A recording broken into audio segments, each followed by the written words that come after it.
Welcome, everybody. Welcome to the Chemical Consultants Network meeting. The Chemical Consultants Network, as you know, is a nonprofit organization of over 200 consultants, chemists, chemical engineers, life scientists, and other interested scientists and engineers of chemical and chemical allied fields. We hold monthly meetings on topics of interest to consultants to help start, practice, and enhance consulting opportunities. Our meetings cover common issues such as taxes, regulatory compliance, safety, technological developments in science and technology. Through our website, we provide a platform to advise potential clients about our area of expertise. CCN is supported by the Philadelphia section of the American Chemical Society, as well as the American Institute of Chemical Engineers. Okay, thank you very much. Let me go ahead and introduce our speaker, tonight's speaker. We are very pleased to have John Fetzer back because he did an incredible job about 2 months ago about consulting and the problems with consulting, and I think that was very helpful. And so we invited him back. John Fetzer is a recognized world expert in chemistry and analysis and analytics of polycyclic aromatic compounds. He specializes in developing separation methods, in particular at crude oil, as distillates fractions, including asphalt and residuums, catalytically processed petroleum products such as waxes, mineral oils, lube oil, base stocks, fuels, and intermediate oils, petrochemical products, and adhesives. He has a high level of expertise in high-performance liquids, supercritical fluids, gel permeation and gas chromatographies, and fluorescence and UV absorbance measurements. With more than 2 decades of experience working for a major oil company and since 2001 working through Fetzpahs Consulting, Dr. Fetzer brings knowledge and understanding from many areas to bear on clients' needs. Let us welcome Dr. Fetzer. John? Good evening, everyone. The talk I'm giving is about the large polycyclic aromatic hydrocarbons. It's an area that I got in when I started working for Chevron. Literally the first day was my very first project, and I'll get into that why later on in the talk. All the other things up to that are sort of the fun science that I got involved in, which was useful information both for my company and science in general. When I was in graduate school, I did separations, did supercritical fluid extracts and GCMS. I knew nothing about polycyclic aromatic hydrocarbons. In fact, I did not know any liquid chromatography. That was my choice when I was offered any one of 5 openings at Chevron's research facility in the analytical area. And I chose liquid chromatography because it was the one I knew least about. I just wanted the challenge. With that, after all the work that I did, I was asked by John Wiley to write a book on the chemistry and analysis. So many of the things I touch on are covered in the book. There are a lot of others that I won't get into just because there is so much to talk about. I just cherry-picked certain things. 2 of the areas that are interesting that I will mention with the large, I'll use the abbreviation PAH. For the large pHs are important in material science as part of the backbones for some of the things that people look at for conducting properties, optical properties, and so on. And you'll see why some of those happen are of interest as I go through the talk. The other, which I won't touch at all, but is important to everyone as a historical note, is the large polycyclic aromatic hydrocarbons are ubiquitous in the universe, and according to astrophysicists, are the reason we have a universe. They were the first large molecules that occurred after the Big Bang, and because of their size, they made gravity a force that was real. And so nebula, stars, planets, galaxies, and so on started to occur because of the formation of polycyclics and then their gravitational pull on each other. And I always found that to be interesting. That was something that started being investigated in the 1980s. And now it's one of the hottest fields in astrophysics. I will say just, I have a friend because of that who keeps me posted on what the Webb telescope is doing. And one of its big tasks is looking for polycyclics around the universe. The other is just an interesting personal note. Some of you may not recognize the name Brian May as an astrophysicist, but Brian May was the lead guitarist for Queen, interrupted his graduate studies to become a superstar rock musician. And then when that started easing up, he went back and finished his PhD. I've actually interacted with him, exchanging emails, because he's interested in the large PAHs because they are so important in astrophysics. Some basic things that drove the research and are very important.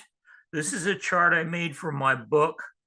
And so it's about 20 to 25 years out of date, but that doesn't make much difference. It's actually the numbers are the number of known isomers with a particular number of carbons and hydrogens. And then the numbers in parentheses are the theoretical numbers. And as you can see, particularly as you get to larger and larger ring structures, they're very few. That was my first task when I was assigned the work that I was supposed to be doing, was coming up with standard materials. Because if you're going to do chemical investigations and analyses of materials without any standards, you're working completely by guesswork. I was faced with actually a worse situation than this, because 20 years earlier, the numbers were about maybe 50 to 60% of these. Once I started doing my work, I discovered and identified probably around 35 to 50 new polycyclics, and I'll touch on some of those. And then because of the publishing that I was doing and the collaborations I was doing, other people started getting involved. And there was sort of like a renaissance in large pH work from the mid 1980s to around 2000 or so, just because I had become active in it. But the daunting area was, if you have no standards, you have no way of doing real research on a lot of things. These are the kinds of things that I used. So it's very simple equipment, commercially available. An HPLC, high performance liquid chromatograph with a photodiode array UV detector, commercially available starting in the early 1980s, and now standard detector on most HPLCs. C18, octadecyl column of a particular type that's called polymeric, and I'll explain why. And then an amino column. So the chromatography is very limited, but very useful, and I'll get into that. Spectrophlorometer, just some extraction equipment to look at materials and synthesis products. I found a vacuum sublimator was a useful piece of apparatus that is not very common. It's basically a device where you can heat a sample at very high temperature under vacuum, and you use a sweep of a very gentle sweep of gas to pull the vapors out, and then you can isolate those as a function of temperature or vapor pressure, and it's really useful for separating out some of the really large pHs. For some of the synthesis products, there's adsorption chromatography, which is just to get the reactant extracts fractionated. And then the usual miscellaneous common labware. I could start up a world-class research project in LPHs probably for, I would say somewhere around $50,000. Now getting into these hardwares and specific things analytically and chemically. This is a diode array detector. This is the Agilent one. And I actually have their permission to use this illustration in any of my publications and talks. What made it wonderful was before about 1982 or 83, UV detectors in chromatography and in spectroscopy in general were single wavelength and scanning instruments. So you had a source of light and a monochromator that would pass wavelengths singly through a sample, and it would take readings. That's slow. And if you're doing something like chromatography and you want to detect peaks coming out of your chromatograph, it's very awkward. There were actually, in 1980, when I first started doing this, stop flow UV spectrometers that you could attach as attachments to a chromatograph. And that's how I did in my initial spectral work on chromatograms of separated polycyclics. But it took probably, even in the very fast scanning mode, a minute or two to get each scan, and then you'd have to start up the flow, and that just makes it really messy as far as trying to look at the data overall as far as chromatography behavior and spectral behavior. So the diode array was a big breakthrough. How it works is it passes white light through the sample and then disperses it and uses a row of photosensitive elements, photodiodes. Those are set in place in the focal plane. Each one covers a spectral range. In the Agilent model, it's about 1.5 nanometers. And so it scans the range that's shown of 190 in the vacuum UV, which in chromatography is accessible when you're using solvents like acetonitrile. And then goes up to 950 nanometers into the, actually the near infrared. It's a little beyond red.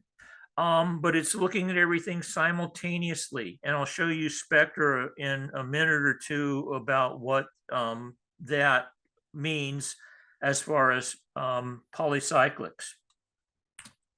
Well, here it is right here. These are two large compounds of 11 rings, 36 carbons, quite complex ring structures.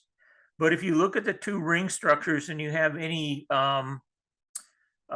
capabilities in geometry or point groups or things of that sort, you could see that there's only one ring displaced between the two, and the other 11 are in common places.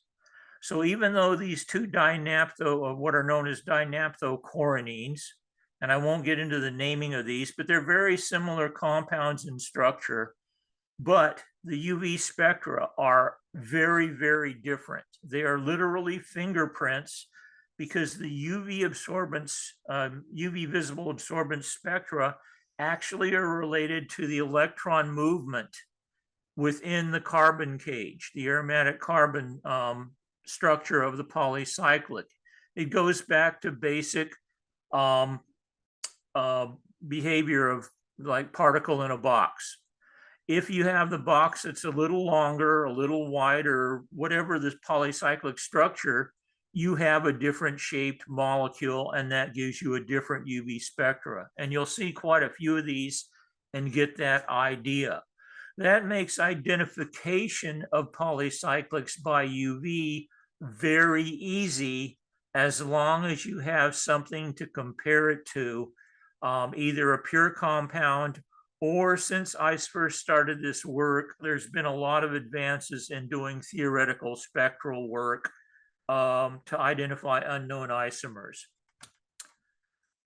This is the polymeric C18 or octadecyl phase I talked about. Normal C18 is shown on the upper left. It's not very orderly. Even though it has C18s, the structure of the C18 has kinks and bends and things in it that gives it a little bit of an amorphous nature. That means for molecules of shape like the polycyclics, it just separates them out more or less by their hydrophobicity, just normal reverse phase behavior. There was a novel C18 material made by a company called Vidac in the mid-1970s that had more the structure of the lower right. And that's when this illustration was created. The C18s, rather than having bends and twists, are pretty linear. It turns out later studies, particularly by a group at National Institutes of Standards and Technology, actually looked at the Vidac material and found out that rather than dealing with regular C18 bound to the surface, which all these illustrations show, what Vidac had done is they had taken a dichloro C18 and put it into the silica substrate with a small amount of water, which reacted with one of the chlorines on the dichlorosilane and made it a hydroxyl. The chlorosilane bound to the surface, and that's what silanes do when you make a reverse phase or any kind of bonded phase chromatography material. The hydroxyl group was then available for another one of those dichloros to react with. And so you got a dimerization, and you all of a sudden had a moiety on the surface that had silicon oxygen backbone with two C18s. And then if you kept that under certain conditions, under controlled conditions, you end up with 3, 4, 5 of these C18s on a silicon oxygen backbone. And that's what Vidac's material was. It's actually, if you think of kind of like a comb with the C18s being the teeth. And so what it did was it created very planar or close to planar C18 material. And that's where it gets its shape selectivity. It's, and I'll show you the mechanism in next slide. That also means that this kind of polymeric C18, and you'll see it advertised now by most of the column manufacturers as a PAH column or something of that sort, is also good for anything that has shape. So I did some work with the NIST group, and we did carotenoids. Other people have done other kinds of shaped organic molecules, and they get phenomenal separations because it's separating not only on reverse phase behavior, but shape. And this made separating the pH isomers much easier. This is the mechanism, essentially. The slots that the C18 comb structures essentially create allow planar molecules to have more elution, and they're stronger retained. If they fit down into the slots and they're long and thin, and I'll show you some structures like that in a while, they have more retention. If they have any non-planarity, then they don't fit into the slots and they elute later. It turns out that from my research and research of others that for the large polycyclics, non-planarity is much more common than it is for the smaller ones. That's because you have a much more complex structure, and I'll show you some of these. But it made separating the large pHs very, very easy, and I'll show you a bunch of chromatograms that reflect that. These are the planarity things, the parts of a polycyclic structure that cause non-planarity. The first one, and these are just cute names that chemists like to come up with, but they become widespread. The first one that was discovered or talked about was actually C, a bay region where you have three faces, and that causes the small polycyclic that's shown, the 3-ring one phenanthrene, to be slightly non-planar. B is a cove, a little bit deeper than a bay. And it's just that you have an indentation in the external part of the polycyclic that has 4 faces. And then finally, A is called a fjord with 5 faces, and has a lot of steric hindrance, and that molecule is very non-planar. Actually, that structure is the first of what are known as the helicenes, a particularly interesting polycyclic class, because if you keep extending rings in that ortho position, they spiral, and they actually have D and L forms. They have immensely huge optical activities of many hundreds or many thousands of degrees. I think the last one that's been created is 11 rings in a spiral structure. Material scientists are fascinated by the helicenes, so they're really interested in these fjord cove kind of behaviors because they do all kinds of really weird things. Now getting back to what is called annihilation theory. Klar, it refers to Eric Klar, who was a professor originally from Austria, or what was Austria then. It was now part of Czechoslovakia, who started studying polycyclic structures in working for Farber, the dye company in Germany. It turns out that some of the dyes that were commonly used back then were keto versions, or diketone and ketone versions of polycyclic structures. And so Farber was interested in them because they could be basic structures for dyes. Klar, working for them, actually synthesized a lot of compounds and then reduced them to the polycyclics. He got a professorship first in Austria, and then later on, after the Nazis took over and he fled or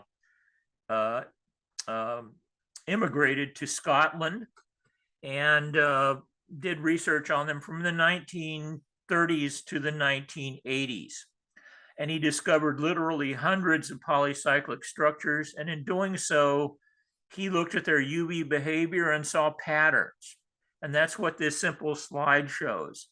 The 4-ring one on the left-hand slide is pyrene. And if you add a ring to it on the side face, as shown for what is known as benzoepyrene, the UV spectra doesn't move upward. It actually moves slightly downward. And Klar, in looking at all his structures, showed that it was because of the way you could draw full aromatic rings, because the aromatic electrons in the polycyclic are more localized where the two circles are in pyrene. And then when you add a ring onto the side face and you get benzoepyrene, you have 3. And it doesn't extend the wavelength of the molecule very much, because you're adding an you're creating an aromatic ring rather than double bonds. The one on the lower one, going from 4 rings to 5 rings, is benzoepyrene, and it doesn't have that capability. And so it extends the electron clouds. They're not as localized. And so the UV spectrum moves up about 50 degrees. The same is true analogously on the paraspectra on the right, where you have a 6 ring and then a 7 ring when it adds in that the upper fashion. But when you add it in the lower fashion, it gives you a higher wavelength. And so you can look at what are known as in the polycyclic structure as for what are known as Clar sextets. That are those fully aromatic rings.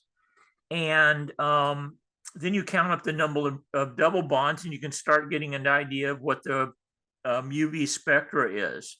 With modern computational chemistry being possible, theoretical UV spectra are now commonly done. And so there's a lot of literature on them, and they're just waiting for organic chemists to actually synthesize the compounds, or people like me that are working with complex polycyclic mixtures to isolate real samples of a particular structure, and then match it, the real world spectra, to the theoretical spectrum. But it's evolved a lot in the last 40 years. When I first started working, there really wasn't much other than Clar's, looking for Clar sextets and then saying, okay, this one's not going to move much, and this one's going to probably move 30, 40, or 50 nanometers. Another interesting behavior of most polycyclics, of what are known as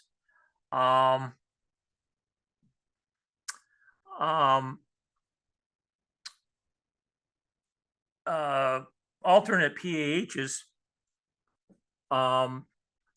which means they only have 6-membered rings, is that they go up to the excited state in the fluorescent spectra, and then they go back to the ground state. And it's just a simple transition up and down, and so you get mirror image behavior. There are certain polycyclics, and this is one known as coronine because of its approximate round shape.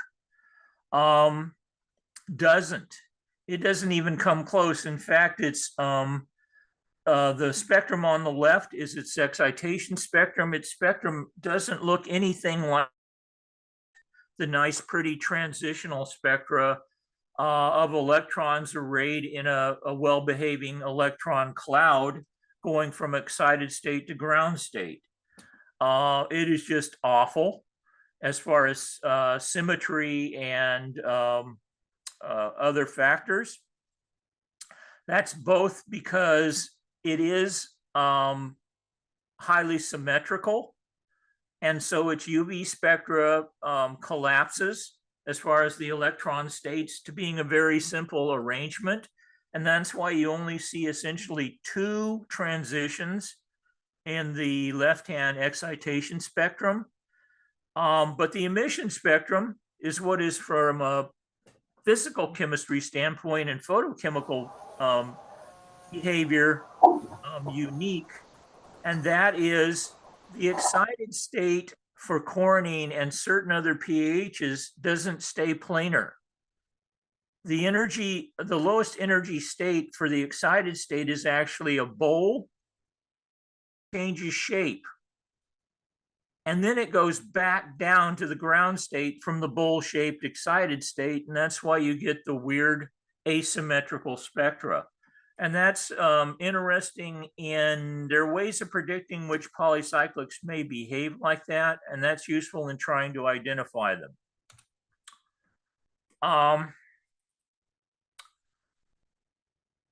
This is the dilemma I touched upon when I started. There weren't that many. I had assembled a good collection out of what was commercially available. Still probably as far as large polycyclics, those of 24 carbons or more, only around 20. And that was one of the best collections in the world. I interacted with some of the other people, including Dr. Klar, and obtained some samples from him, from Maximilian Zander, who is very famous in doing fluorescent spectroscopy, was a former Klar student who worked for a coal company.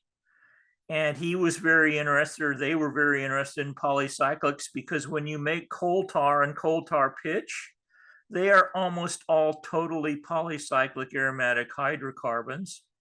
And so his research for many years was looking at coal tar pitch, which was one of his company's big products. And he had a good collection of polycyclics. And so from those two, my collection of polycyclics expanded probably to 60. I would say it was in the top 5 in the world, with only 60 compounds out of the literally hundreds that are possible. One of the things in looking at the literature, I looked at the literature to see if there were some easy reactions that I could do and maybe make some that weren't commercially available. And this is one that is called the Klar reaction, where you take a cyclic ketone, perinapthenone, and you heat it up in a mixture of zinc dust and zinc chloride at about 400 degrees. And it peels off the ketone and makes 2 radicals, and those react with each other and form the 7-ring polycyclic. I did that and made about 20 grams of the compound on the right. And that was my first foray into having material that I could then trade for with other people that were doing pH research. That was something that no one had other than Klar or Max Zander or me. That became part of the way I did my research, was if I saw a paper or anyone did anything with a big polycyclic, I said, would you be interested in some compounds and trading? And so I expanded my collection until by the time I left Chevron in 2000, so after 20 years, I probably had 200 polycyclics of all kinds, both some large ones and all of the small ones. Literally all the ones under 24 carbons or under, I had every known structure. One of the things I found in doing this was that there are 4 cyclic ketones that were commercially available through hook or crook in some cases. The top 2 were available from Aldrich. And so I was going to replicate what Klar had done, which was just take these and react them and get those compounds. And I did do that. And I'll touch on some of the interesting things that came out of that. Dr. Klar did not have the separation capabilities I had in my laboratory.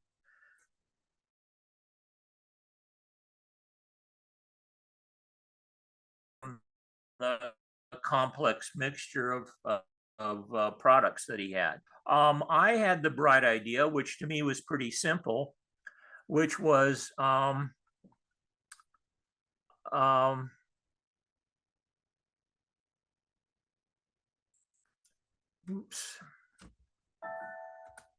which was to take these and and do mixtures, binary mixtures, and get cross products.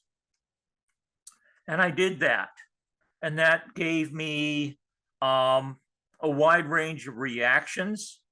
I think it was 6 reaction mixtures altogether.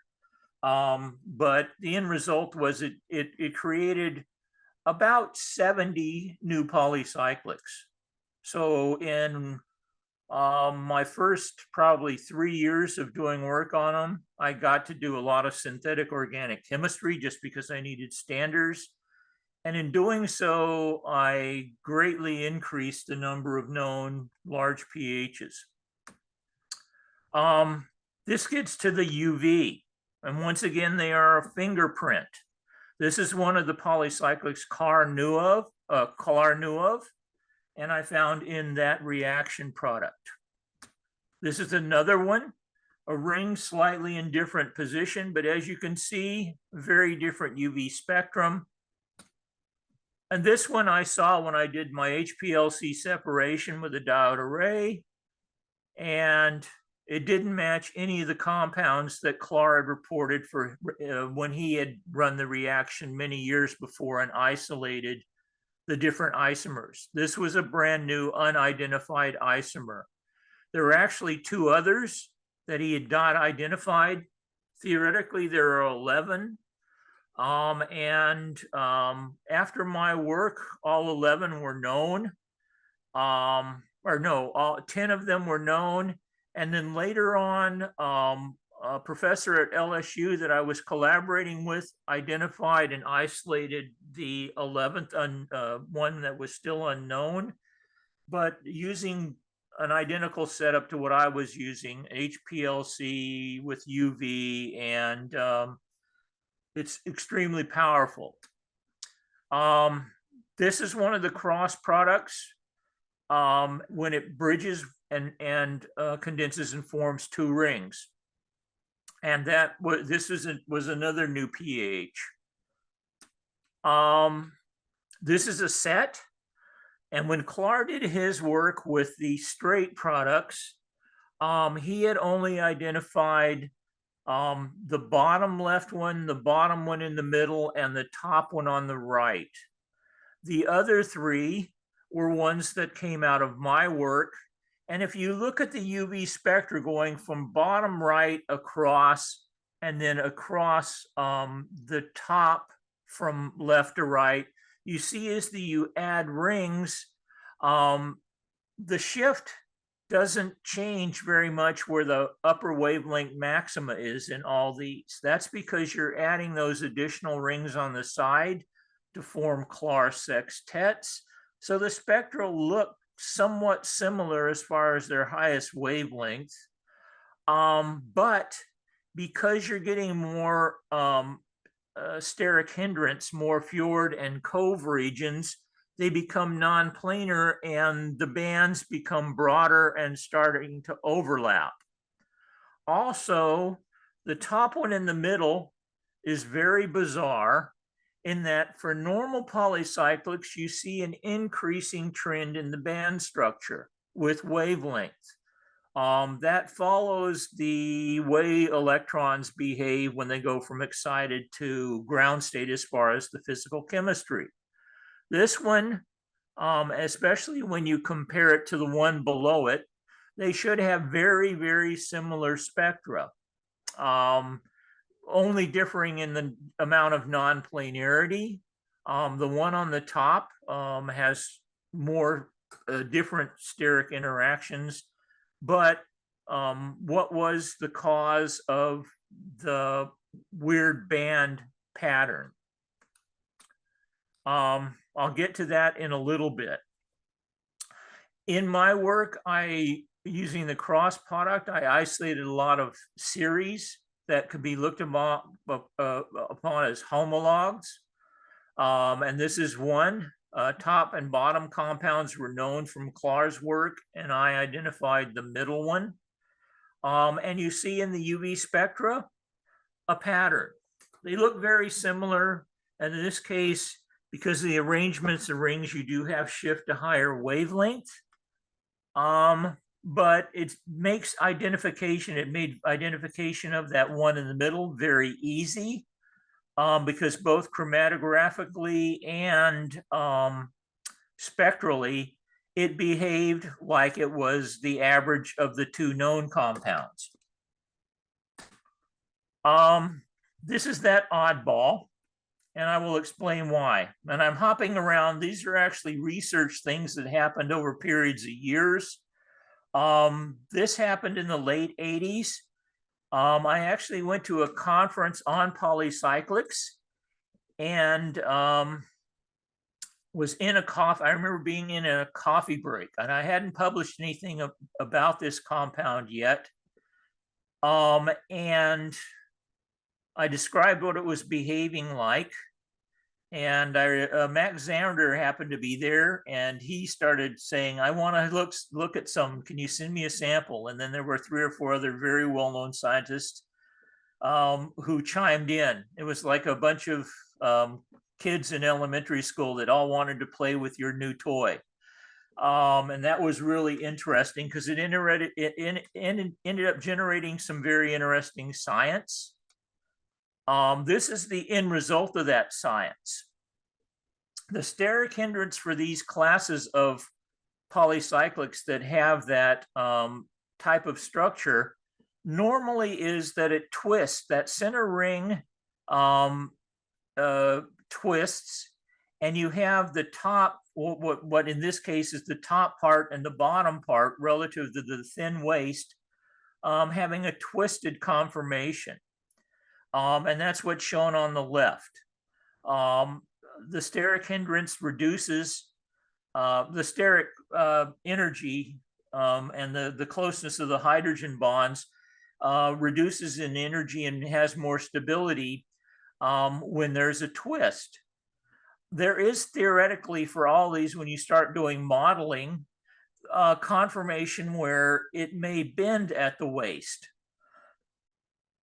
For all of the polycyclics that I synthesized of this type, so probably around 40 structures, 39 of them, this bent structure where it reduces the steric hindrance by, instead of twisting, bending at the middle ring, is very high energy compared to the one that twists, except for this structure. At room temperature, it turns out that the molecule is actually about a 60-40 mixture of the two structures, the twist structure and the bent structure. And so its photophysics is really odd. When you shine light upon it and get a UV absorbance spectrum, I will, okay, I have that one up and I will go through and tell you next slide. Okay, so the next slide after that one is some, this is sort of the answer to the puzzle of why. Doing molecular modeling of that particular compound, you get 2 structures that are very close in energy. And that's shown here. The one on the left is the steric hindrance reduces by twisting the center ring, and the 2 other parts, the top and the bottom of the molecule, twist. On the right is one where instead of twisting around that center ring, the center ring actually is like a fold. I call that one for this molecule the swan dive conformation, because the 2 rings on top fold back and it kind of looks like someone in the position of a swan dive. For all these 40 to 50 of this kind of polycyclic that I made, when I did molecular modeling, the energies between the twist and the fold were really, really big, 10, 20, 30 kilocalories per mole. And so the twist conformation is all you ever see for all of them except this one. This one actually has At room temperature, it's a 60-40 mixture of these two conformations, and they interchange with each other. That's what gives it the bizarre behavior, because when you do spectroscopy on them, depending on the kind of spectroscopy, you actually catch either, in the case of the UV spectrum, you're catching the conformation of the folding one converts into the twisted one. It loses a little energy, and so that transition in the UV is reduced because the molecule has two things going on it, or at least 40% of them do. And that's why it has the lower energy. Whereas when you do the fluorescence of it, they all look normal.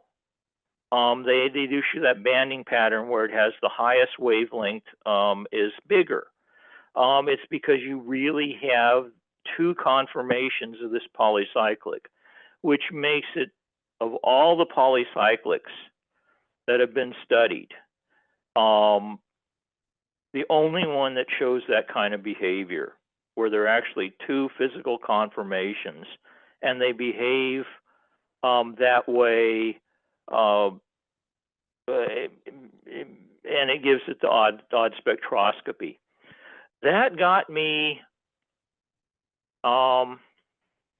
into doing some weird spectroscopy with some collaborations, one with a Polish group, and they were doing what is known as polarized fluorescence and UV spectroscopy. And with the polycyclics, or with any other shape-structured molecule, the spectroscopy is actually very elegant, but very similar. You take a sample of the material and dissolve it up and put it on a polyethylene film. Then you stretch the polyethylene in a particular direction so that the piece of polyethylene where the spot of material is elongates. That physically makes the polyethylenes straighten out and become parallel to each other, and whatever sample molecule you have gets trapped within that very orderly structure. And there's a whole field of spectroscopy that uses that as a basis of sampling. Because if you take that film and then you put it in a light beam, you get a certain result. And then if you rotate that film, that plane of film, in different degrees or in different directions, it sees the orientation of those trapped molecules changing. And that's the basis of the spectroscopy. They actually took some of my samples and put it on polyethylene, stretched out so you had trapped molecules of a certain orientation to fit the stretched polyethylene structure, and then they took spectra at different angles. That's what's shown on the right, and I found that as one of the prettiest examples of any of the research that I was involved in. It gave me what is like the old spirograph toy on the lower right. That's the kind of data you get for that molecule. This is the one for this particular compound that's shown on top. But because of the rotation, you can then deconvolute the spectra and figure out which parts of the polycyclic molecule are causing which of the bands that change. And so it's a geometric puzzle of fitting the polycyclic 3D structure with the behavior of that kind of spectroscopy.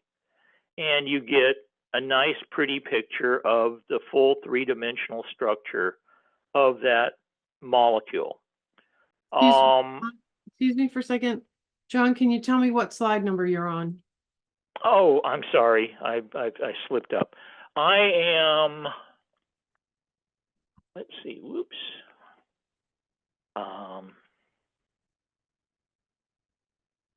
Yeah, I have to get back. Oops. Okay. There was the one that was the two non-planar structures. The bottom left, you can see the slide number. Okay, I am on, okay, that's 25, 26, and then 27 is a description of these kinds of spectra. And I'm talking about 28. Okay, when you change slides, can you just tell me the slide number that you're moving to? Yeah, I slipped up. Okay, and I'll do that from now on. Okay, so that kind of spectroscopy that gives you the really spatial information about the molecular structure is shown on the right. You're basically deconvoluting the spectra patterns to figure out what that means in terms of geometry of the structure. That was the one kind of spectroscopy that I did. On the previous slide, which is 27, it was Sapolsky spectroscopy, which is a very old type of spectroscopy discovered by someone named Sapolsky. And basically, you take a sample in a hydrocarbon solvent like hexane, and you drop it into either liquid nitrogen or liquid helium. Liquid helium is usually used because it cools much better, much faster. And you trap the sample molecules in a frozen crystal structure of hexane. In doing that, you trap the molecules. And in the case of that particular sample, that's what's shown on the left. And because it's frozen so quickly, you actually see the two conformations trapped in time instantaneously. And spectrally, you see them as two sets of peaks. That's what the bottom is on the Sapolsky spectra. One is the twist conformation, and one is the fold conformation. So that corroborated what the theoretical chemistry said might be happening. That was also good news to the people that were using that had programmed that molecular model, because it was one of the few examples that where they could had a predicted behavior using the modeling, and actually then later that was experimentally proved. Getting to one of the other discoveries that I made in doing the chromatography of these things is that when you do chromatography, you're changing the solvation around the molecule, and that's what gets it to elute. So you're going from weak solvents to strong solvents. So the strong solvents bind or interact with the molecule more than the weak solvents. So chromatographically, what that means, and it was really an odd one when I discovered it being a liquid chromatography person, is when you run through gradients of these things, you see a certain kind of behavior. But if you run isocratic mixtures that go through that same range, you get the data that this is, which shows that for these two pairs, they're actually changing their relative planarity with each other. And so you get what in the chromatography reverses, which is really odd, but that's something that really hasn't been studied much in chromatography, but it's basic understanding. As you run a gradient HPLC, you're increasing the solvation energy, and that may be changing the molecule. In the case of the large polycyclics of this type, it changes them enough that they physically behave differently, and so their chromatography gets really weird. And this is just an example, cherry picking some conditions of mobile phase. I could get one elution order, or if I made it strong enough, I'd get the complete opposite elution order. And that really, you know, when I tried publishing it, got some really odd comments from reviewers, because the behavior on the bottom with the big compound eluting first and the smallest one last is not reverse phase behavior, but it is shape selectivity of that type of polymeric C18 becomes dominant, and the big one becomes more non-planar and elutes first. And so I just ran into some really weird things doing my work with these, and then I've studied them, ended up with some things that I could publish. I probably ended up with 50 publications just on the variety of things that I found with this. This is one of the other aspects that happens because of solvation energy. The UV spectra of certain of these polycyclics changes, maybe subtly, but you can see that the highest wavelength peak for this particular compound as a function of the solvent you have it dissolved in has some differences. And that is also an oddity because people don't usually think of that being something that happens in that kind of spectroscopy. This is one other thing that I just threw in as an oddity, and this is one of the things I did. This is actually a sample I got from Professor Klar of some fractions from their 11-ring products of that are shown on the right. Excuse me, sorry to interrupt. What slide number? Oh, once again, 32. Okay. Yeah, I have to get in that mode. I'm sorry. In this one, it's a fluorescence spectra, and one of the powers of fluorescence spectra with the polycyclics is that for an individual polycyclic, it is what is known as pure in X and Y. So you may get a series of peaks for that polycyclic, but in the X-axis and the Y-axis, they are connected. So in this case, when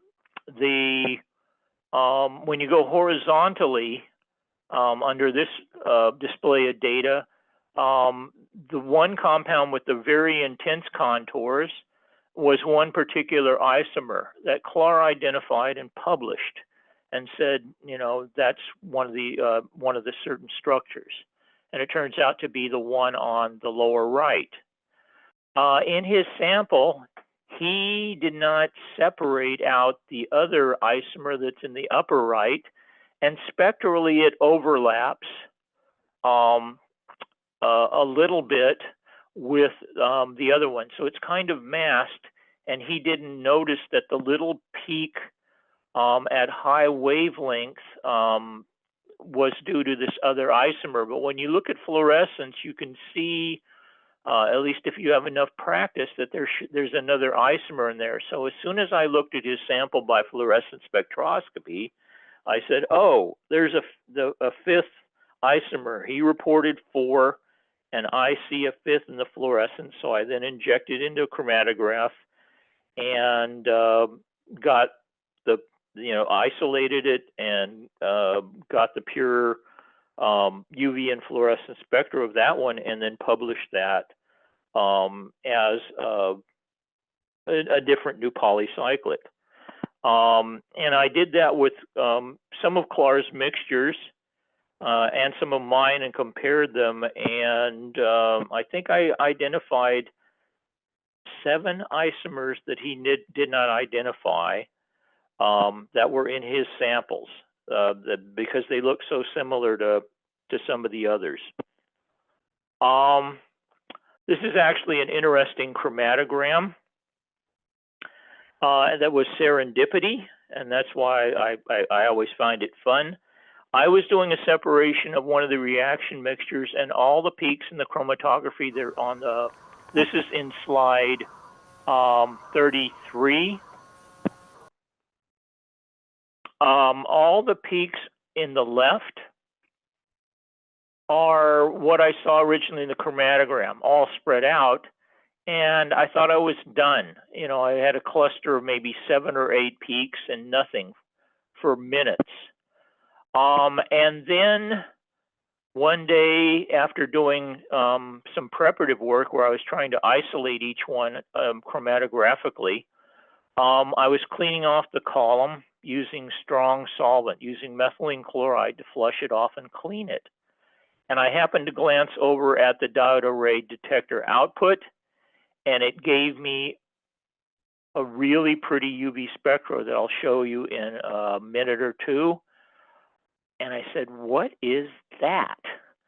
And then I said, it's something coming off when I'm hitting it with strong solvent. So there's something stuck on my column. And so then I started running the runs a lot farther out with stronger mobile phase. And I got this chromatogram.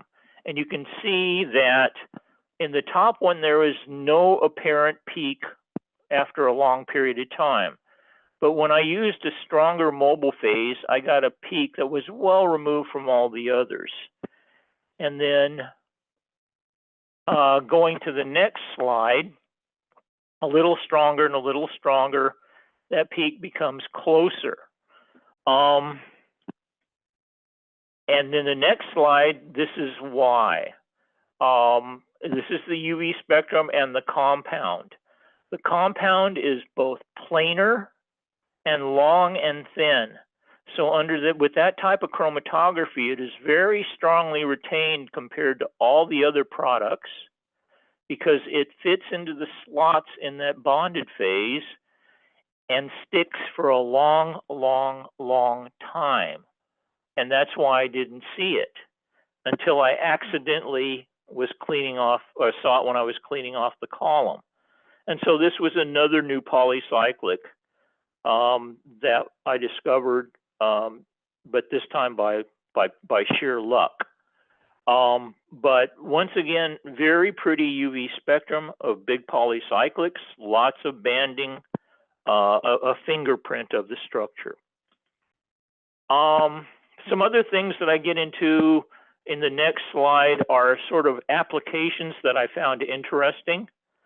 I was working both for Chevron and then for my interest on carbon black, which was one of the products Chevron made.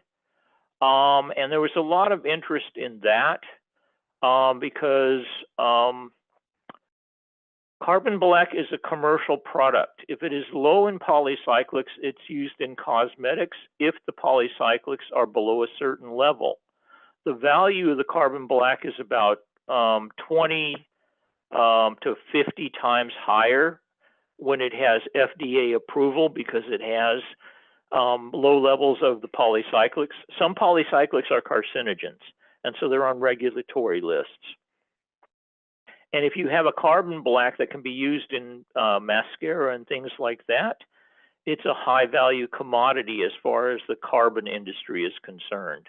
So I was doing identification of polycyclics in carbon blacks for Chevron, and that is where some of this work came from.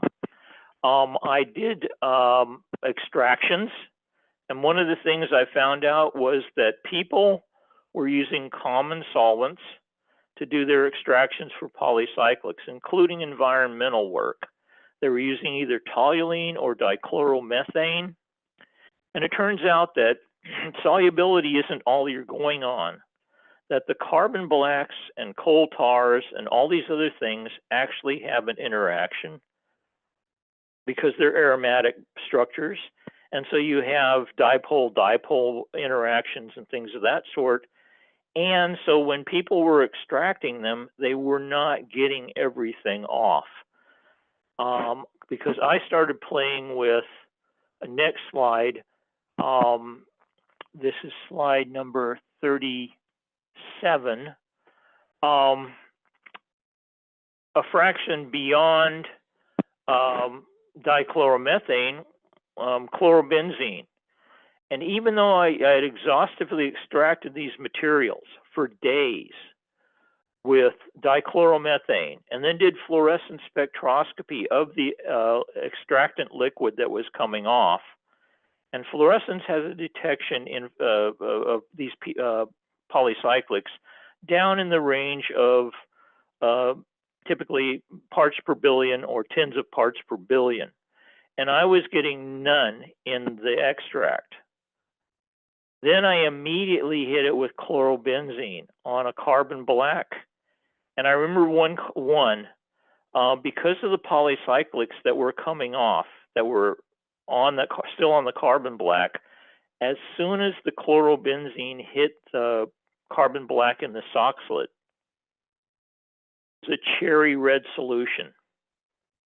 That's because the chlorobenzene is breaking up the adsorption of the polycyclics on the aromatics that form the carbon black because of dipole-dipole interactions. And so I've spent the last 25, 30 years trying to convince people doing a lot of kinds of extractions of that sort that they're missing it. They're reporting total extractable, particular pHs as certain values. And I said, no, that just depends on your solvent conditions, because it's not only solvent, that's the biggest variable, but also temperature and some other things. But that was a hot topic for a while. I was able to extract a lot of things that people were not seeing just because of that. That led to comparing a lot of carbon blacks and materials with each other, and these are just some mass specs using field ionization mass spec and looking at distributions of polycyclics. And so this is slides 60 or 36 on, 38 on, 38, 39 are two mass spectra going back and forth. They just differ, and it's because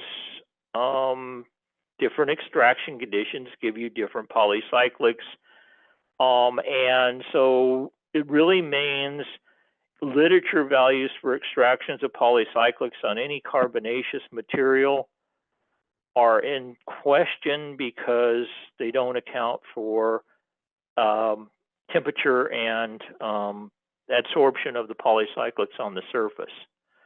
Next slide, number 40 is a chromatogram actually, and I was able to separate out a whole bunch of these big polycyclics on a carbon black, and I got the chromatogram that's shown, and it's really complicated. This was a carbon black that actually had been published in the mid 70s in the journal Analytical Chemistry by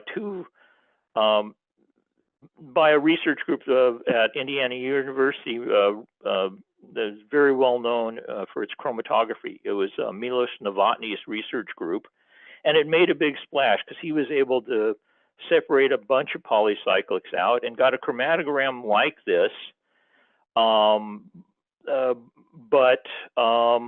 then actually had his grad students collect all the peaks and ran UV and fluorescent spectra and identified a bunch of compounds. I then got some of that carbon black from him, did the same extraction, and identified maybe 20 or 30 more because I had a lot more standards. And then I hit it with chlorobenzene and got what's shown in this slide. And all these polycyclics are bigger ones than he even was in his sample. These are the polycyclics that are around 10 to 14 rings. And there's a bunch of really unique structures that I was able to identify, and it was another publication. Number 41 is an expansion of the tail end of that chromatogram. And then 42 is some of the big polycyclics that I was able to identify. These are actually, you're able to do these with liquid chromatography. 43, one area that I got contacted with by a professor at Oregon State University, Bernie Seamanite. He was looking at hydrothermal vent materials. And in the deep sea hydrothermal vents, where the magma comes to the seawater, there is organic material that's found that looks just like a tar, and they call it bitumen. And it does have a lot of characteristics that are very similar to heavy petroleum, including a lot of saturated hydrocarbons and things of that sort. Basically, the hydrothermal water is under really high pressures and high temperatures. It's in a supercritical state. Also, water under those conditions, the pH scale is temperature dependent, and under those conditions, water has a pH below 0, depending on the conditions of the hydrothermal vent. Some of the work we looked at, they estimated the pH was -12. And that's why that's also why you get, they think, the pure metal nodules that come out of hydrothermal vent areas. They dissolve up all the minerals, and then as they move away from the hydrothermal vent area, they fall out and precipitate as pure metals. So it's sort of like a separation technique going on in nature.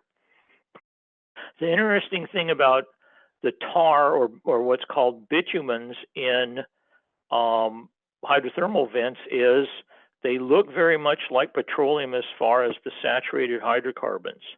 But if you do carbon dating of them, instead of being millions or tens of millions or hundreds of millions of years old like real petroleum, they are hundreds of years old, maybe 1,000 or 2,000 years old. They're very short history to them, but they make some petroleum. So there's actually a lot of research going on about taking organic waste and putting it into supercritical water conditions and cooking it and making petroleum that you can then use as a petroleum feedstock and things of that sort. The thing that I was looking at, which is interesting chemically, is that this is a bitumen. It's a very heavy solid material, this particular one. If you put it under a black light, so the next slide, which is 44, is the bitumen, and 45 is if you put it under a black light. So you have this black obsidian-looking stuff, and when you put it under black light, it glows sort of yellowish green. The polycyclics in the material are so high in concentration that it fluoresces. Next slide is, I think I've got the same order as you because I might have moved these around. It's the one that says petroleum PAHs. In regular petroleum, the pHs are basically sterane, what are known as steranes and hopanes. They come from steroidal structures that are aromatized. And then that's pretty unique. In the next slide, which I have as 47, there are a bunch of compact big polycyclic structures going from numbering 2, 3, 4, 5, 6. Those are what you see in bitumen. And it's making very compact structures. So rather than being of biogenic origin, like the saturated hydrocarbons, thermodynamics takes over and says, I'm making polycyclics because they're much more thermodynamically stable. And so in the polycyclics that are in deep sea hydrothermal vents, they are quite different than petroleum or anything else that's been seen in nature. Do you have the slide up for there are 9 polycyclics with in orange? The title is Hydrothermal PAHs. Right. And it has 2, 3, 4, 5, 6, 7, 8, 9, 10. Right. The upper one in the right hand answers a geological puzzle. And we did some work on this. When you look at hydrothermal vents that are not in the deep sea, so like at Yellowstone, a terrestrial, what are known as terrestrial hydrothermal areas, they do not have these kinds of pHs. They do not have as much of the material that looks like petroleum, but they do have a pH. What they have is number 2, which is the methyl version of the one choranine. And in terrestrial hydrothermal vent materials, when you get a petroleum-like goo, the only aromatic, polycyclic aromatic you get is choranine, or derivatized choranine. That explains there were some oddball minerals that have been found around the world in specific areas that are sandstones that have flakes of almost pure choranine in them. 90, 95, even 99% choranine. And the thinking is those are areas that once upon a time, hundreds of millions of years ago, were a terrestrial hydrothermal vent area. And so they made choranine, and then that ended up in the sandstone. Next slide, chemistry. And I'll switch over and do one quick thing. Next slide is just a setup. I actually had the standards. So I actually did some solubility studies for aqueous solubility. So we could report these to the EPA, that they weren't really a major issue. This is just, you percolate through a bed of these materials, or actually a little cartridge, just a little bit of these materials, extremely slowly, water, high purity water, and then you look at the water that comes out by fluorescence, and you can determine the amount of pH that went into the water. Next slide should be 9 structures of polycyclics. These are the 9 that I tested for solubility. And then next slide is fluorescence spectra. 2 fluorescence spectra of pure compounds. And then the bottom one is the fluorescence spectra, the water that came off, or the extract of the water that came off. So they gave me solubility values for these 2 compounds in water. And next slide is actually a table of those values in nanograms per liter. They're not very soluble, and that answered one of the questions, because any of the areas that deals with polycyclics was never able to report solubilities of these from an environmental standpoint, which is really important as far as runoff and pollution issues and things of that sort. And so that was one oddball area of chemistry, that being able to do the things I could, I actually did for the environmental people at Chevron. Next slide. A lot of interesting research, but why was I able to do all this for years at this corporation? And they're spending tons of money on it. Next slide. Hydrocracking is, catalytic hydrocracking is a very important process in the petroleum industry. There are literally many hundreds, if not a few thousand, hydrocrackers around the world, and they all basically follow this design.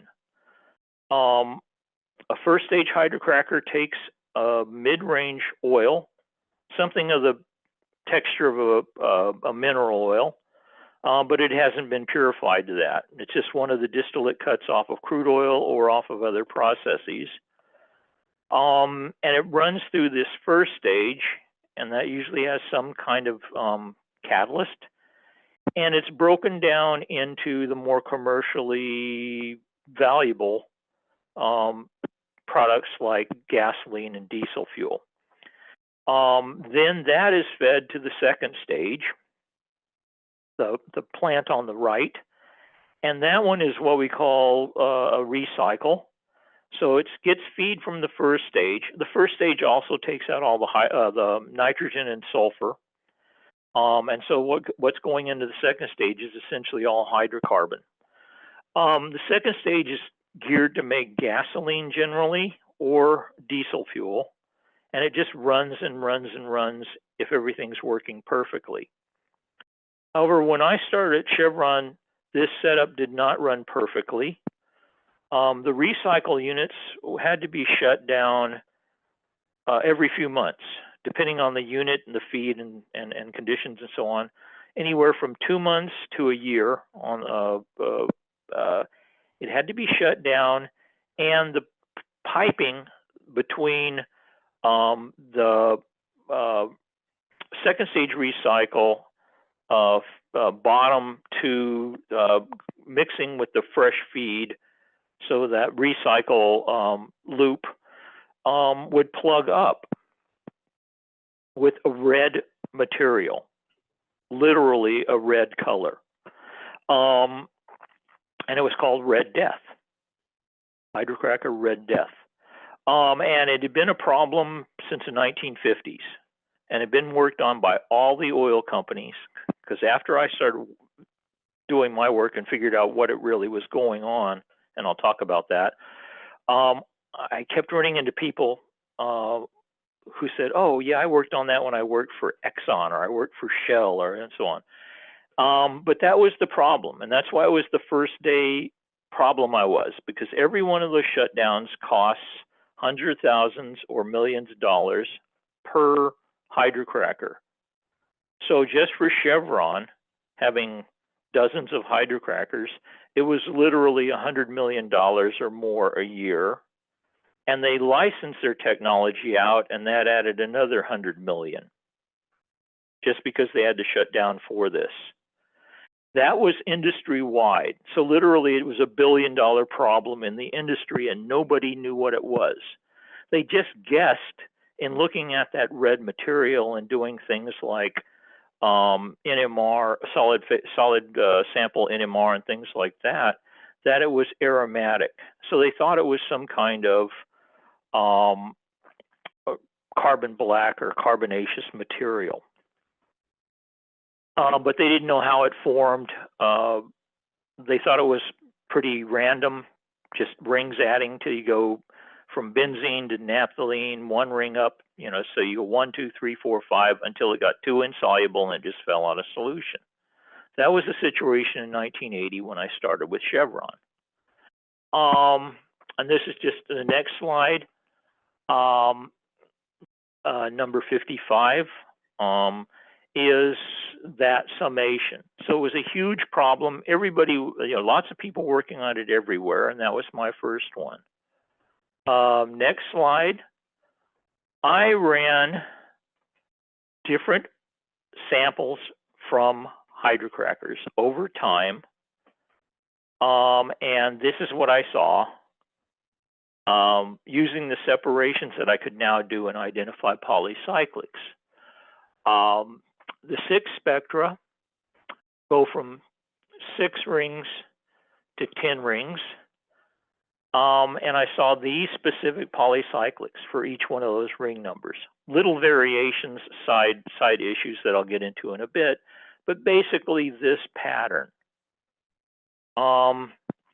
Next slide. This is what we call the naphthalene zigzag. Because the structures in the second vertical row from the left are somewhat naphthalenes fused to each other in a zigzagging pattern. And actually, Dr. Clark had named it that way back when he actually synthesized these original compounds. It's a very simple reaction pathway because boiling it down to the organic chemistry, if you have a Bay region anywhere in here, it adds 2 carbons in the Bay region. So you go from 3 rings to 4 rings by filling a Bay region. Any of the other places that have Bay regions on here, which are the ones on the far left 2 rows are adding to a bay region and adding 1 ring that way. If you do not have a bay region in the structure, so like for the 4-ring one, the addition of a new ring is 4 carbons to the area of most electron density. So the 4-ring molecule adds to that one face only. So it's not random. It doesn't add to any of the other faces. On any of these other compounds, they don't do that. It is not random at all. It's this very specific reaction that actually also follows. Each one of these is the most thermodynamically stable isomer for that empirical formula. Once I discovered that, we had a way of monitoring and looking at the buildup, and that's what we started doing. It also gave us some ideas on the chemistry that may be going on and what red death was. Next slide. This is actually an HPLC chromatogram showing you some of the UV spectra, those big ones, and why even in 3D mode, you can see there's some differences in the diagonal axis is the wavelength. And you can see that these peaks have different UV spectra. And it made it really easy, the combination of retention time and spectroscopy, to figure out that that was the reaction sequence. Next slide. One of the offshoots of that really proved the mechanism. When you go from 7 rings, there are 3 bay regions that are non-equivalent. Compounds on the left and right of the middle row were known, and no, on the left and the middle were known, and the right one was not. And then they all add another to their remaining bay region, and they end up with the same compound on the bottom. The compound on the right was unknown. When I was doing my work and isolating these sorts of things by preparative chromatography, I got 3 compounds of that empirical formula, of that molecular weight. And in doing UV spectra of them, and subsequently when the theoretical programs got good enough to predict. Next slide. The slide on the right was that of a known analog that has 2 extra rings on the top, but they're in adding Clar sextets, so they really should be not change the UV spectra very much. And the unknown compound that I actually saw in the isolated material from the hydrocrackers. They both have 3 intense bands, about at the same wavelength. And so that was the 3rd isomer in that scheme, the unknown one. And that was sort of like extra proof that that was the mechanism of what was going on. Next slide. One of the things that we found too was at the very end of the process, the engineers raise the catalyst bed temperature because the yields go down and they want to increase and continue producing fuel. At the end of run, when they're going with high temperatures, you see some other polycyclics appear. These are the other polycyclics that I found. They're UV spectra, and they have a particular elution order. And next slide, this is what happens when you piece those together. You actually have a high enough catalyst bed temperature that pyrene dimerizes, forms 2 isomers, and then those get hydrogenated by the process and make the other species, or hydrogenated and cracked by the process, and you get these species. We actually use this as a molecular thermometer. of what's going on in the hydrocracker, because this is temperature dependent. And one of the problems with hydrocrackers or catalyst beds is when they have inhomogeneities, they may get what are known as hot spots. Hotter spot than the rest of the catalyst bed. And this is one way to identify that you have hot spots forming towards the end of run or mid run, because when you start forming a hot spot, it may be hot enough to dimerize pyrene and make this reaction happen. And that means you've got a processing problem. And that was just useful for the engineers. That does point out one of the other things that was going on concurrently with this, which is the next slide. When you take the red material from the hydrocracker, the actual red death solid, which literally I could have gotten in tons from any of the refineries when they shut down. I usually only got a 5-gallon canister because that's what refineries were able to send. But when you do mass spectroscopy of the solid red material, after it's been SOxhlet extracted to get the oil out and all the light hydrocarbons out, you get this mass spectrum, a 596 and 610. And next slide. This is what the red death is. Chlorine undergoing the same kind of condensation reaction that pyrene does. This is what's known as a Scholl condensation. It was actually discovered by a German in 1905. He took naphthalene and fused it with itself and got a 5-ring polycyclic.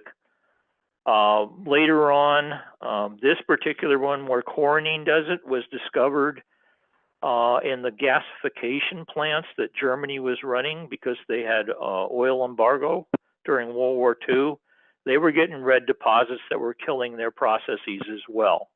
I didn't find that out till after I had discovered that's what was going on with hydrocrackers. But this is red death and how it's formed. And that made the chemistry and the problem solving very simple. All you had to do was monitor chlorinine. And since we know what the red death molecule is, it's this 15-ring gigantic thing. We developed a fluorescence technique for it. This is the fluorescence spectra of that material. Next slide. Which is 65. A real dichloranilene, that's the name of that compound.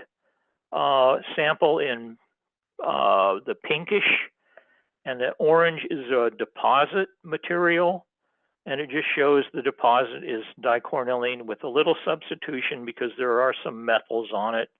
That's what the 610 was in the mass spectrum, and that shifts the fluorescence and the UV spectra up a little bit. And so within 5 years of starting work on it, I had figured out what red death was, how it was made from scratch in the process by 1-ring buildups, and chlorinine was one of the key compounds. And it made me essentially very famous, both in the petroleum industry once this got patented and published, and even within Chevron, because about a year or two after we got patents on this, and I think it might have been before we got the patents on it, I was sitting in my office, and this white-haired gentleman came knocking on my door and said, "John Fetzer?" I said, "Yes." And I recognized him immediately, the fellow named Jim Sullivan. He was the vice chairman of Chevron, the #2 guy in the whole corporation. And he came by specifically to see me because he wanted to talk about red death, because way back in 1960, that was his very first project at Chevron. And so for 20 25 years, it still remained a mystery. And he wanted to hear the story. And so that's one of my little stories. And finally, my last slide. The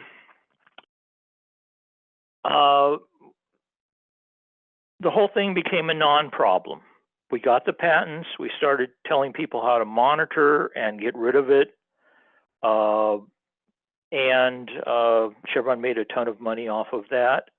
By the time I left Chevron, Red Death was not occurring as a shutdown problem.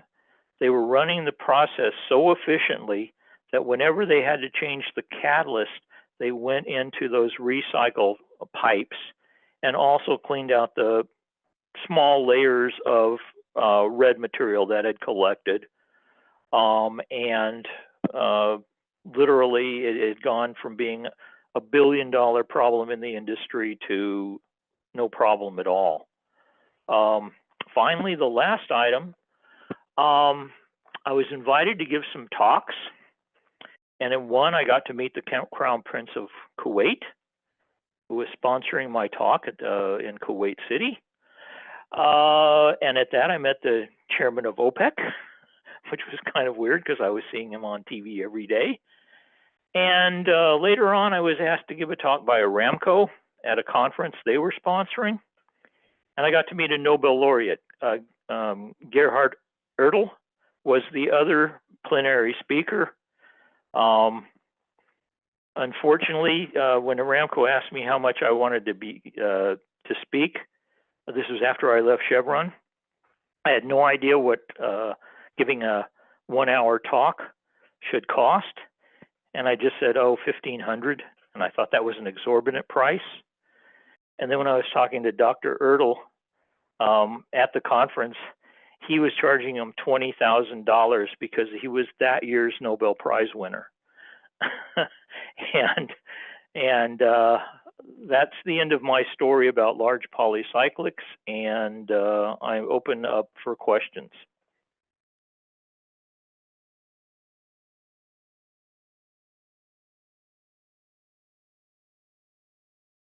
Wow, that's an impressive talk. Thank you very much for that, and thank you very much for that story at the end. Yeah, it's hopefully got well remunerated for all your efforts, and meeting John Sullivan. That's a great story, man. I really appreciate that, and we do appreciate the fact that that you got to present this talk, and we didn't have to pay you the $1,500 or anything. So thank you very much. That's wonderful. You're welcome. It's a fascinating area of research as a chemist and an analytical chemist, and I just took advantage of doing all kinds of fun chemistry. That was the main thing. And because of what I was doing to solve this problem, the manager up the chain was saying, yeah, you know, whatever you want. And I have 100 other stories just because my name got around. When the fullerenes were first discovered in bulk, the guys at Arizona contacted me and to see if I could separate fullerene. And I had 75 grams of pure fullerene when everybody else had micrograms. Wow. So I had a lot of fun doing all this stuff. It's interesting science. And well, speaking of fullerenes, did you and all of these were all of your compounds were planar? They were all. Did you were you the fullerenes are much more bowl shape, or the fractions of fullerenes are much more bowl shape because you have pentagons in there instead of hexagons. What's the when you go from the hexagon to a pentagon, besides obviously the shape of the molecule, what else changes when you're trying to separate it? Oh, well, one other thing changes, and this is an interesting little thing. Fullerene is purple. C70 fullerene is sort of like an orange with a little brownish tinge. But when you get to the bigger ones, they're isomers. And one of my claims to fame, and I was stupid in hindsight, I was the first one ever to see higher fullerenes because I was doing all this on a bulk scale because the guys at Arizona sent me a huge amount. And I actually got a fraction that was C76, C78, C80, and on up. And I separated those by HPLC and had diode array spectra of them. And I was too busy with other things, and I didn't think, well, this is it got through one of the bulletin boards back in the day when they had bulletin boards on fullerenes. Two professors at UCLA copied my separation of how to get a higher fullerene fraction, and then had the HPLC one, and had grad students do it for like a month, month and a half, 2 months, just round the clock collecting little bits, and then they isolated C76, C78, and all that. When they published that they had isolated C76, I found out about that they had copied me because the editor of Science contacted me because they had to reference that they had used my separation to do all this work. And Science does not publish personal communications without approval of the author. So if I had been smart in hindsight and actually written up a paper of what I had, it would have been a cover story on Science because that's what they got. The interesting thing that with your question is the isomers of fullerene are different colors. For C78, there's one that's brown, one that's olive, green, one that's bright yellow, and one that's sort of pale yellow. The reason they have different colors is really weird quantum physics. The fullerenes don't have color because of regular transitions, because the electrons that are going on the fullerene surface should have an energy that makes them all black. They have color because quantum mechanical tunneling of the electrons on one part of the fullerene go to somewhere else on the surface, and that's why they have color. It's due to quantum mechanical tunneling. So it's one of the few macroscopic observations of quantum mechanical tunneling. Wow. Interesting. See, I had fun stuff. That's just the fullerene story. The guys that actually got the Nobel for fullerene, Harry Kroto in particular, contacted me and said, "Oh, I want to find out about your separation and blah, blah, blah." And so I tutored his group on how to do it. Excellent. Excellent. Yeah, All right. I had a great time. Are there any more questions? Well, if not, thank you very much, sir. I really appreciate it. And hopefully that our paths will cross again. We do have one more question in the chat. Excuse me. Oh, sorry. Okay. It says, this is from Jack McCaskey, says, what PAHs are they finding in space, and how and where are analytical work being done on them? They're finding mainly by infrared, and in interstellar space, the infrared bands are really narrow. So it's near infrared and infrared. They also do some fluorescence, but it's not quite as specific. But the pHs actually give certain nebula some of the colors you see. There actually is an online journal called Astro PAH, and it's by the community. I mean, it's a hot area in astrophysics, and there's all kinds of interesting stuff. I'd recommend you just do just a search for Astro PAH, and if you can't, then you can contact me, and I'll get you linked up with them because it's a free online journal, and they publish all kinds of stuff about what they're doing with astrophysics and pHs, and it's one of the hottest areas of pH chemistry right now.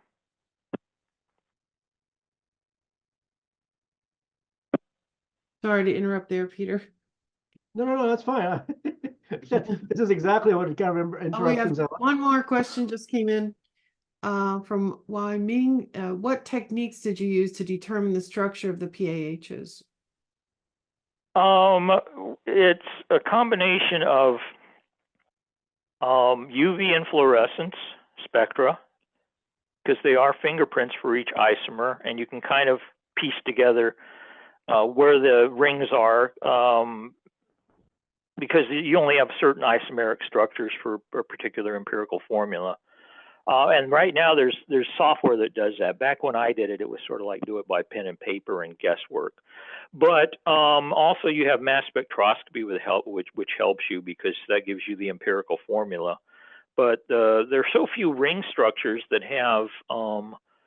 I was only working with the ones that are fully 6-membered rings, and there's only a certain number of empirical formula, which limits it to those isomer numbers that I had. If you throw in the pHs with 5 rings that occur in nature as well, it gets a lot uglier, but only because it's more compounds and more variations. But they all follow the same kinds of rules.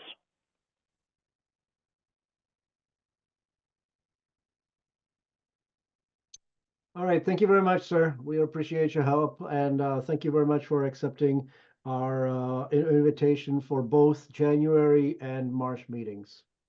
Okay, and thank you. Okay, bye-bye. Bye-bye.